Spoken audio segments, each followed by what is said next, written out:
Sebelum melanjutkan, jangan lupa subscribe dulu, terima kasih. Bab 433, Jordan Pembohong. Film. Colton memikirkannya dalam benaknya untuk waktu yang lama tetapi dia tidak dapat mengingat film apapun yang diproduksi oleh J Films atau berita apapun tentangnya. Colton menatap teman-teman sekelasnya yang lain dan berkata, "Teman-teman, apakah kalian pernah mendengar tentang J Films? Apakah hanya aku yang tidak tahu? Kok aku tidak punya kesan apa-apa tentang nama itu?" Teman-teman sekelasnya yang lain pun bingung. Saya juga belum pernah mendengarnya. Memang ada J Corporation. Tapi bukankah itu perusahaan makanan siap saji? Saya sering menonton film dan setiap kali menonton, saya memperhatikan dengan saksama produser dan sutradara film tersebut. Saya jamin bahwa dalam 5 tahun terakhir, tidak ada film dengan pendapatan box office lebih dari 40 juta dolar yang terkait dengan J Films atau J Corporation. Benar sekali, saya pikir mungkin saja J Corporation hanyalah perusahaan kecil. Kalau tidak mungkin saya tidak pernah mendengarnya.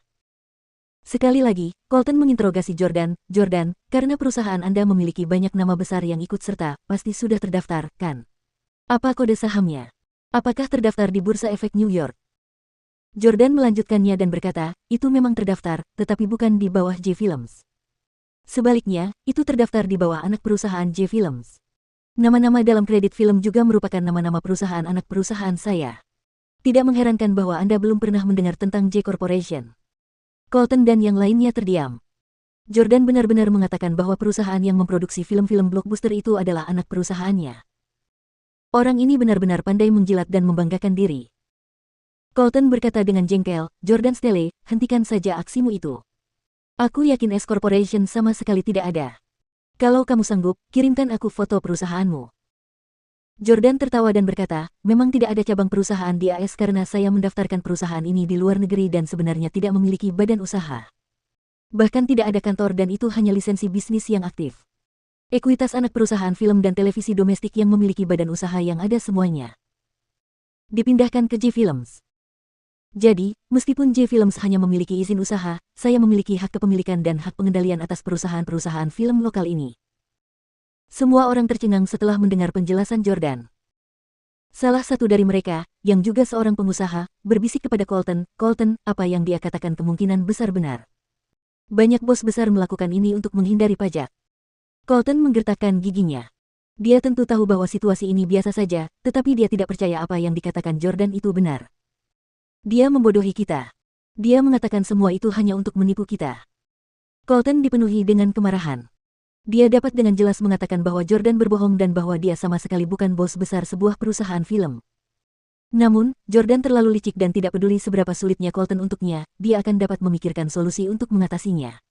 Dia bahkan menangkap semua orang. Secara mengejutkan, teman-teman perempuan di kelas itu mempercayai semua itu. Bagaimanapun juga, Jordan lahir dari keluarga miliarder. Ia sudah lama terbiasa dengan aturan, termasuk aturan yang tidak tertulis. Jika ia tidak bisa menipu orang biasa, ia bisa melupakan persidangan bisnis itu. Tak lama kemudian, reuni teman-teman sekelas berakhir dengan suasana yang menyenangkan, semua orang terkagum-kagum dan terpikat pada Jordan.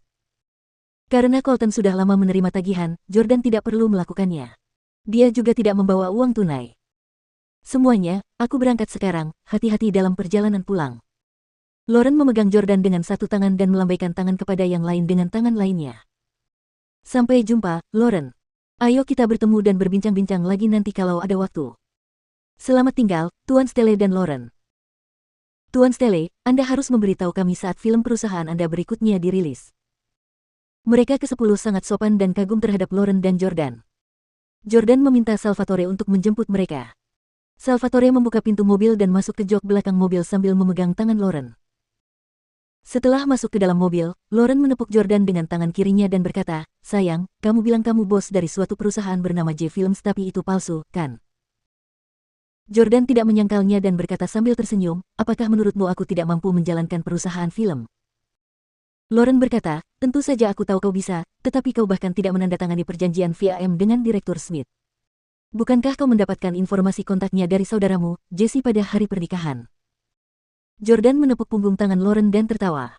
"Sayang, ini palsu tapi juga nyata. Jangan pedulikan masalah ini, aku melakukannya karena suatu alasan.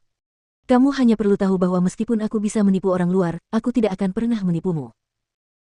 Lauren kemudian tiba-tiba teringat sesuatu dan bertanya, apakah karena persidangan bisnis keluargamu?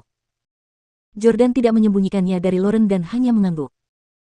Lauren juga memegang tangan Jordan erat-erat sebelum berkata, suamiku, aku senang kamu akhirnya melakukan sesuatu yang baik. Aku akan mendukungmu selamanya.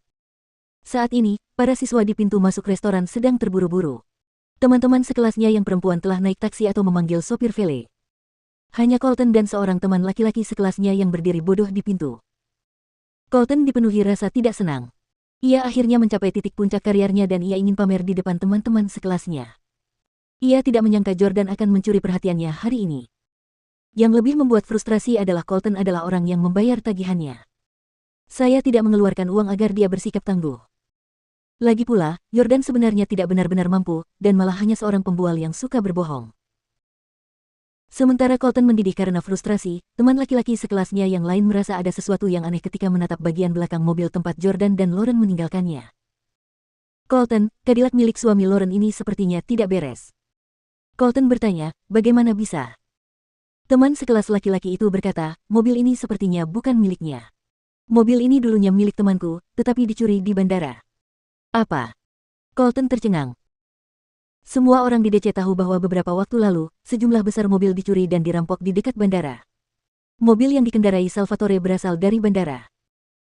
Setelah kejadian tersebut, Jordan memerintahkan Salvatore untuk mengembalikan semua mobil dan Salvatore bahkan berinisiatif menghubungi pemiliknya untuk memberitahu dia bahwa dia dapat memberikan kompensasi kepadanya jika dia mau. Namun, pemiliknya berkata, "Bos, saya tidak menginginkan mobil itu lagi. Anda boleh memilikinya dan saya berharap bisa berteman dengan Anda." Pemilik mobil itu kaya dan memiliki beberapa mobil. Saat melihat Salvatore, dia langsung tahu betapa berkuasanya dia dan dia juga sangat kagum padanya. Oleh karena itu, Salvatore terus mengendarai mobil itu tanpa ragu-ragu. Colton sangat marah. Sialan. Sudah kubilang suami Lauren penipu. Bahkan mobilnya dicuri orang lain. Teman sekelas laki-laki lainnya mendesah dan berkata, "Hei, bagaimana mungkin? Dia berhasil menikahi Dewi yang telah kita kagumi selama lebih dari 1 dekade, hanya dengan satu kata.